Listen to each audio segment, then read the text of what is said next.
After 15 years of working with my company, I received a rather surprising termination letter from the CEO. It said, "Restructuring. You are fired." A younger recruit said goodbye teasing. I said, "Thank you for the opportunity," and left. The next day, I woke up to calls from the CEO. After 15 years of working with my company, I received a rather surprising termination letter from the CEO. It said, "Restructuring. You are fired." A younger recruit said goodbye, teasing. I said, "Thank you for the opportunity," and left. The next day, they needed me, but it was too late. Hello. Thank you for your continuous support. This means a lot to us. If you enjoy the stories we share, kindly subscribe to this channel. It will be great if you can leave a comment on which city you are watching from. We might just give you a shout out in our next story. Today's special shout out goes to Ellen Morton from New York. We are glad you enjoy our stories. Now let's dive into the details of today's story. I'd given Pinnacle Solutions 15 years of my life when the email hit my inbox like a sucker punch. It was late afternoon, the office humming with the usual clatter of keyboards and half-hearted chatter. I'd just wrapped a call with a client, Mrs. Delaney, who'd been with us for a decade and still called me the only one who gets it when I saw the subject line, "Organizational Update." No big deal, I thought. Victor Grayson, our CEO, loved sending these vague, self-important memos. I clicked it open, expecting jargon about synergy or streamlining. Instead, I got this. Due to restructuring, your position is eliminated. Effective immediately. Regards, Victor. 15 years, and that was it. No warning. No, thanks for your service. Not even a phone call. Just 13 words and a digital signature. I sat there, staring at the screen, my pulse thudding in my ears. Senior account manager, gone. Effective immediately. I was 42, not some kid fresh out of college, and I'd built half their client base from scratch. Yet here I was, erased in a sentence. I leaned back in my chair, the leather creaking under me, and let it sink in. The office didn't stop. Phones kept ringing. Someone laughed too loud across the room, but it felt like I'd been yanked out of time. I glanced at my desk, a stack of files I'd been prepping for next week's meetings, a framed photo of me and my old dog, Max, from before he passed. 15 years of late nights, skipped weekends, and deals I'd fought tooth and nail to close. And for what? Restructuring. Everything okay, Martin? Lisa, my colleague from 2 cubicles over, poked her head around the partition. She had a knack for reading people, and I guess my face was screaming something. Yeah, I lied, forcing a smile. Just wrapping up. No point in spilling it yet.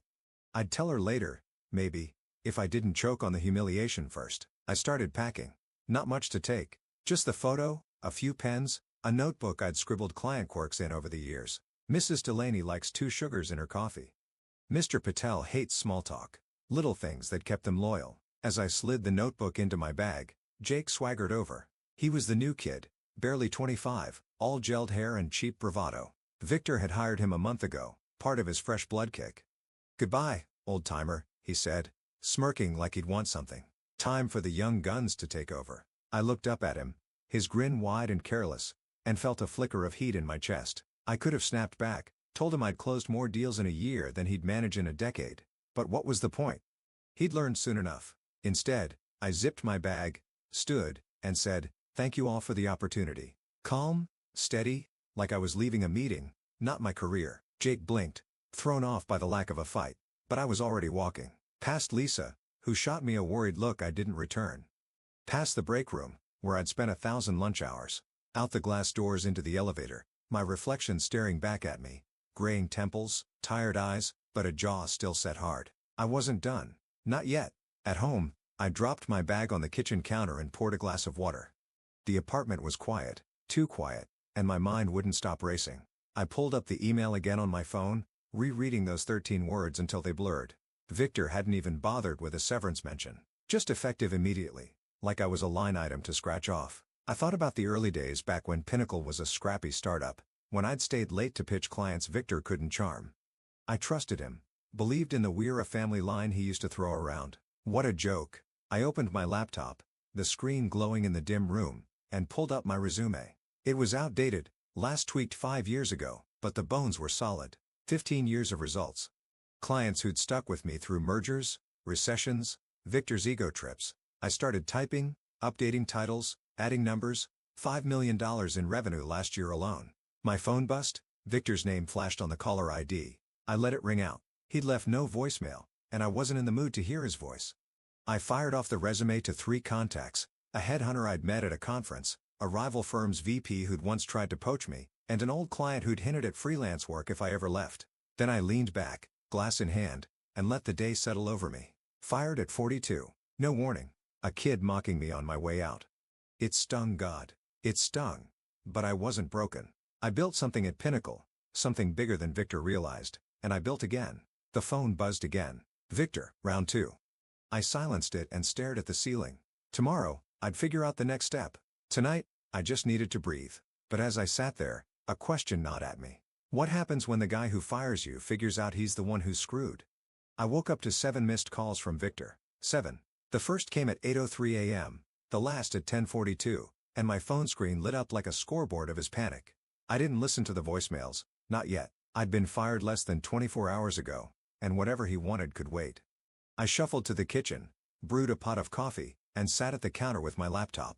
The plan was simple. Sort through the job offers trickling in, map out my next move. I wasn't wallowing. 15 years at Pinnacle had taught me how to pivot, and I wasn't about to start doubting myself now. By 9:30, my inbox had 3 replies. The headhunter, Karen, said she'd pitch me to a couple of firms by noon. The VP from Apex Innovations, a competitor I'd always respected, sent a one-liner. Lunch tomorrow? We need to talk. And Tom Reynolds, a client I'd worked with for 8 years, wrote, heard you're free. Let's discuss something independent. Call me. I leaned back, sipping my coffee, letting the possibilities sink in. Double my old salary at Apex? My own gig with Tom? For the first time since that email hit, I felt the ground steadying under me. Then my phone buzzed again. Victor, 8th call. I smirked and muted it. Let him stew.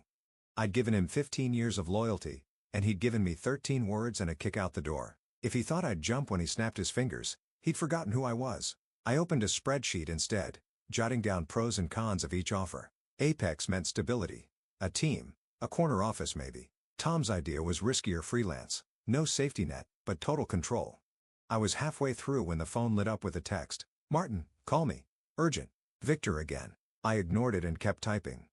Around 11 o'clock, Lisa texted. You okay? Office is a mess today. I frowned, thumbs hovering over the screen. A mess?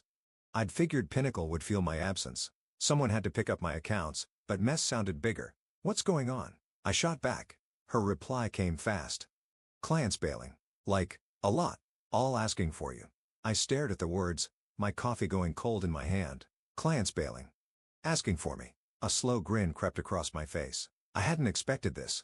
Not so soon. I flipped on my work email, still active, sloppy on their end. And there it was. Chaos in black and white. Subject lines from clients I'd known for years.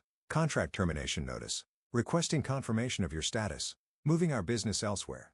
I opened one from Mrs. Delaney. Martin, she wrote. I just heard you're gone. You're the only one we trusted at Pinnacle. We're out unless you're back. Another from Mr. Patel, short and sharp. No, Martin. No deal. Canceling. I scrolled through 38 emails, 38 cancellations, all saying the same thing. I've been their anchor, and without me, they were cutting ties. I leaned back, a laugh bubbling up. Victor's restructuring had just blown up in his face. I'd spent years building those relationships, phone calls on birthdays, late-night fixes when their projects went sideways. They didn't trust Pinnacle. They trusted me. And now Victor was finding out the hard way. My phone buzzed again. Victor's 9th call.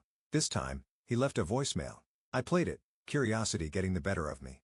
Martin, it's Victor. We need to talk. Call me back now. His voice was tight, clipped, nothing like the smug drawl he usually paraded around the office with. I deleted it and poured another coffee. By noon, the offers kept coming. Apex up the ante, double my salary and equity. Tom called, voice crackling with excitement. Martin, I've got 3 other clients ready to sign with you if you go solo. We'd rather work with you than anyone at Pinnacle. I jotted it down, my spreadsheet growing. I wasn't just in demand. I was a hot commodity. Victor called again 10th time, and I let it ring out, picturing him pacing his corner office, barking at Jake to fix something the kid couldn't even understand. Lisa texted again. Victor's losing it. Keeps asking where you are. I typed back, tell him I'm busy moving on. She sent a thumbs up emoji, and I chuckled. Lisa had always had my back quietly in her own way. I wondered if she'd known this would happen, if she'd seen what Victor hadn't, that I wasn't just a name on a payroll. Mid-afternoon, I took a break, staring out my window at nothing in particular. The cancellations weren't just revenge. They were proof. 15 years hadn't been for nothing. I built something real. Something Victor couldn't replace with a kid like Jake or a buzzword like restructuring. My phone buzzed 11th call, another voicemail. I played it. Martin, it's Victor. This is serious. Clients are dropping like flies. Name your price to come back. Desperation seeped through every word, and I deleted it without a second thought. I wasn't going back. Not for a corner office. Not for a raise. Not for anything. I had Apex on the table, Tom's offer in my pocket, and a fire in my gut I hadn't felt in years. Victor thought he'd cut me loose, but he'd just cut his own throat. And me? I was already climbing. The only question left was how high I'd go and how hard Pinnacle would fall. 3 days after Victor's email turned my life upside down, I sat in a coffee shop across town, staring at a napkin where I'd scratched out my future. Apex Innovations had upped their offer again. Double my old salary, equity, and a team to lead. Tom Reynolds had called twice, pushing his freelance pitch. 3 clients already lined up, ready to follow me if I struck out on my own. 2 paths, one safe, one bold. I'd spent 15 years playing it safe at Pinnacle, and look where that got me. Fired by a guy who couldn't spell loyalty. I sipped my coffee, black and bitter, and wondered which Martin the First wanted to be now. My phone stayed quiet that morning, a relief after Victor's barrage of calls. 11 voicemails total, each one more frantic, but I hadn't returned a single one. He'd made his choice, and I was making mine. Lisa had texted an hour ago. Pinnacle's bleeding. Victor's a ghost. You okay? I'd replied better than ever. And minute. The client exodus, 38 cancellations and counting, had flipped the script. I wasn't just the guy looking for a job anymore. I was the guy everyone wanted. The Apex meeting was set for noon. Their VP, Claire, had picked a spot downtown, neutral ground. I got there early, sliding into a booth with my napkin of notes. She walked in 10 minutes later. Sharp suit, sharper smile, and got straight to it. Martin, we've watched you for years. Pinnacle was punching above its weight because of you. We want you at Apex. Senior Director, equity stake, your own team. Start Monday if you're in. She slid a folder across the table. Contract, numbers, perks. Double my salary was just the start. Stock options. A bonus structure that made my head spin. I kept my face neutral, flipping through pages, but inside, I was buzzing. This was the kind of offer you don't say no to. Monday's fast, I said, testing her. I need to wrap some things up. We'll make it work, she replied, leaning forward. You're worth it. Pinnacle's imploding without you. Trade blogs are already sniffing around.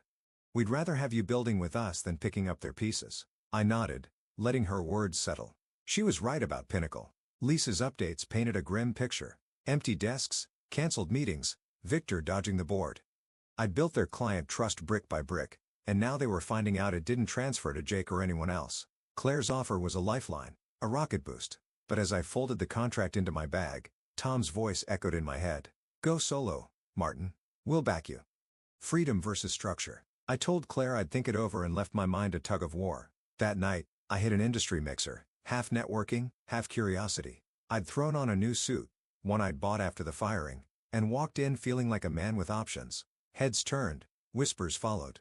That's Harper, Pinnacle's golden boy. Heard he's why they're tanking. I grabbed a drink and mingled, fielding questions with a shrug. Just exploring what's next. Then I saw Victor. He cornered me by the bar, his tie loose, eyes wild. Martin, buddy, he started. All fake warmth. We need to talk. No, we don't, I said, sipping my drink. He flinched, but I didn't budge. Look, I messed up. He pressed, voice low. The restructuring, it wasn't personal. Clients are gone. The board's on my ass. Come back. Double your pay, corner office, whatever you want. Name it. I set my glass down, meeting his gaze.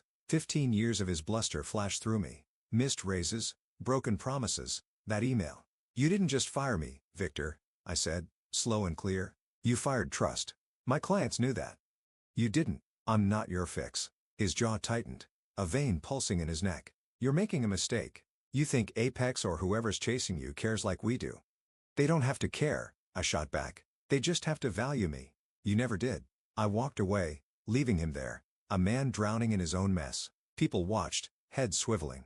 I didn't care. I'd said my piece. Outside, I leaned against the wall, the night air cool on my face. My phone buzzed. Sarah, one of my old Pinnacle clients. Martin, it's me, she said when I picked up. Heard you're free. I'm out of Pinnacle contracts, Don. Tell me you're starting your own thing. I'd sign with you tomorrow. I laughed. A real one. Tom said the same. I'm thinking about it. Don't think too long, she said. You're the best I've worked with. Pinnacle's nothing without you. We hung up, and I stood there, pieces clicking into place. Then Lisa texted, Victor's toast. Board's meeting tomorrow. Also, heard I tipped off some clients about you leaving. Didn't mean to start a war. I stared at the screen, floored. Lisa? Quiet. Steady. Lisa had lit the match. I texted back, you're a legend. Drink saw me soon. She'd seen what I hadn't, my worth, and kicked the dominoes over. I walked to my car, Apex's contract in my bag, Sarah and Tom's offers in my head. Victor's plea rang hollow against Claire's confidence and Lisa's loyalty. I wasn't just at a crossroads. I was the crossroads. Pinnacle was crumbling, and I was rising. The only question was which path I'd take, Apex's ladder or my own empire. By morning, I'd know. But that night, I slept better than I had in years, dreaming of a future I'd build, not borrow. A week after Victor's email blindsided me, I watched Pinnacle Solutions unravel from a distance like a ship I jumped just before it hit the rocks. I'd made my call, signed with Apex Innovations that morning, incorporated still fresh on a contract that promised double my old pay, equity, and a team to lead. Claire had grinned when I handed it over, saying, "Welcome aboard, Martin. Let's build something big." I'd nodded, feeling the weight lift. Apex was my launchpad, not my ceiling. Tom and Sarah's freelance offers stayed in my back pocket. Tempting, but I wasn't ready to go solo yet. I wanted resources, a crew, a machine to run before I built my own. My phone hadn't stopped buzzing since the mixer. Lisa's texts came first. Board's grilling Victor today. Office is a graveyard. Then Sarah, Pinnacle's done with me. Let me know when you're ready. I'm in. Even the headhunter, Karen, chimed in. Heard you're off the market. Smart move with Apex. I replied to Lisa with a quick, keep me posted, ignored Victor's 12th voicemail, same groveling tone, and focused on the next step. I was done looking back. By noon, the trade blogs lit up. Pinnacle Solutions bleeds clients after firing star manager, one headline screamed. Another, Grayson's restructuring gamble backfires. I skimmed them at my kitchen counter, coffee in hand. 38 cancellations had ballooned to 42 with more teetering. The numbers didn't lie. Half their revenue, gone in a week. My name popped up in every piece. Martin Harper, the trusted face of Pinnacle's success, was let go in a cost-cutting move insiders call catastrophic. I smirked. Victor's fresh blood plan had bled him dry. Then he tried something stupid. A rumor hit my inbox. Victor telling anyone who'd listened I'd botched accounts, left messes for Jake to clean up. It was a desperate swing, and it landed like a wet rag. Within hours, clients fired back. Mrs. Delaney emailed me directly, heard Victor's nonsense, told him you're the only reason we stayed. He's a fool. Mr. Patel posted on a trade forum, Harper was gold, Grayson's the liability. Even Lisa texted.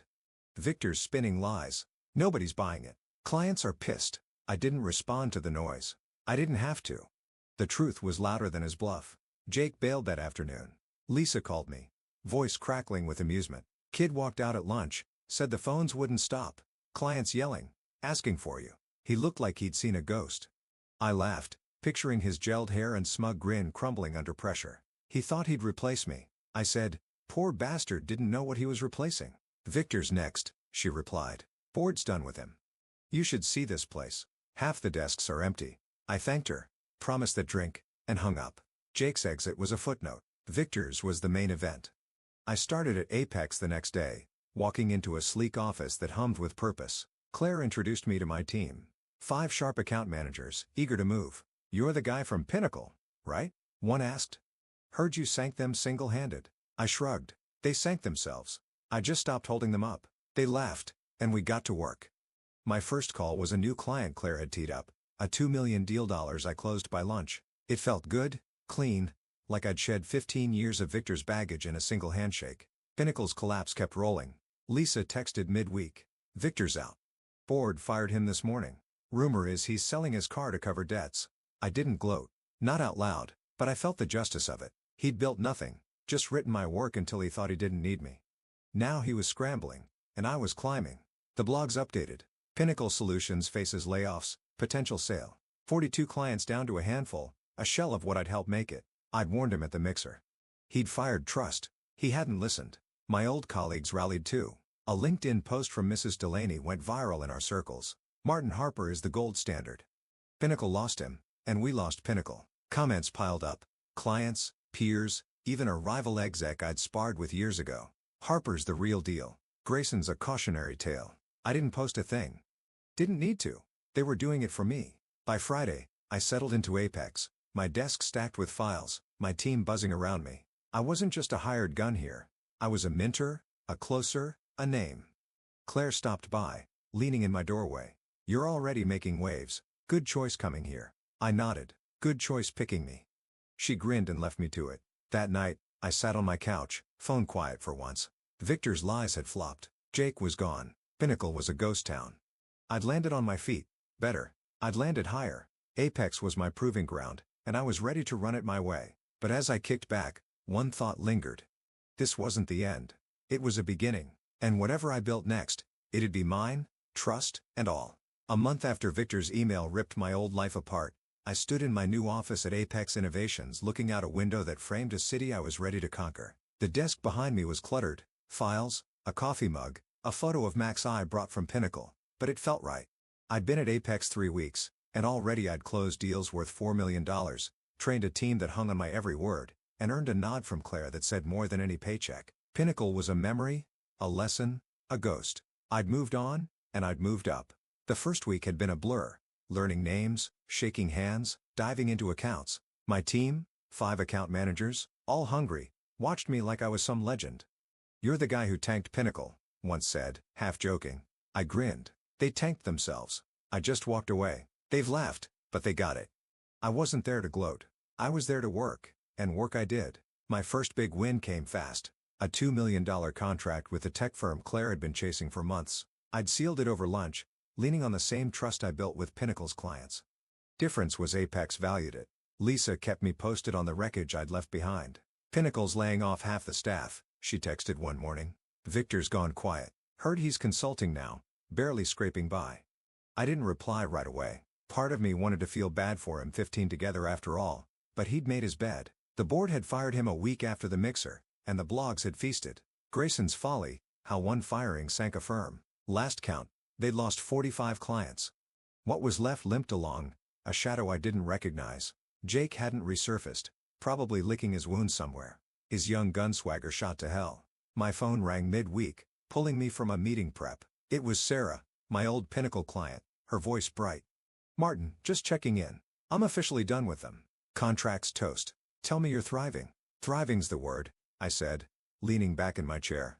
"Apex is good. Closed a big one last week." "Knew you would," she replied. "You were Pinnacle's heart. You know that? We all saw it. Glad you landed where you belong." I paused, her words hitting deeper than I expected. "Thanks, Sarah. Means a lot." "Still thinking solo?" she asked, half teasing. "Maybe someday," I said. "For now, I'm building here." "Good enough." She laughed. "Keep me posted. I'd still sign with you in a heartbeat." We hung up and I sat there staring at the phone. Pinnacle's heart. She wasn't wrong. I poured everything into those clients. Years of calls, fixes, trust, and they'd followed me out the door, not out of pity, but loyalty. That was power Victor never understood. Friday night, I met Lisa for that drink I promised. We grabbed a booth at a bar downtown, her eyes wide as she spilled the latest. "They're selling the office," she said, sipping her beer. "Pinnacle's done. Might shut down by summer. Victor's name's Mud. You're the guy everyone talks about now." "Better than being the guy they forget," I said, clinking my glass against hers. She grinned. "I didn't plan the client thing, you know? Just mentioned you were gone to Mrs. Delaney." She ran with it. "You started a war," I said, smirking. "Best accident I've ever seen." "Worth it," she replied. "You deserved better." I thanked her, slid a 20 to cover the tab, and meant every word. Lisa's quiet move had flipped the table, proof I'd had allies even when I didn't know it. Back home, I wrote her a note. Nothing fancy, just thanks for having my back. Drinks again soon. I mailed it the next day, a small nod to the past as I built the future. Apex was my proving ground, and I was running it my way. My team leaned on me. Claire trusted me, and clients signed because of me. One afternoon, a new hire asked, "How do you do it?" "Bounce back like that." I shrugged. "Got fired. Kept going. That's it." He nodded. Like it was that simple. Maybe it was. Pinnacle became a cautionary tale. Victor's restructuring, a punchline at conferences. I didn't need to check the blogs anymore. The story was done. 45 clients gone. A CEO humbled. A kid outmatched. I'd walked away with my head up, and they'd fallen without me. That was enough. On my last day of the month, I stood at that window again. City lights flickering below. Apex was mine to shape, deals to close, A team to lead, a name to grow. Sarah's call echoed. You're where you belong. She was right. 15 years undervalued. A week of chaos. And now this, a rise I'd earned. I turned from the glass, grabbed my bag, and headed home. The past was ash. The future? That was mine to build. One trust at a time. Did you love Martin's rise from the ashes? Hit that like button if you cheered him on and drop a comment. Would you have gone with Apex or started your own gig? Subscribe and ring the bell so you don't miss the next story of grit and payback. Let's keep the conversation going. What's your take on trust in the game? See you in the next story.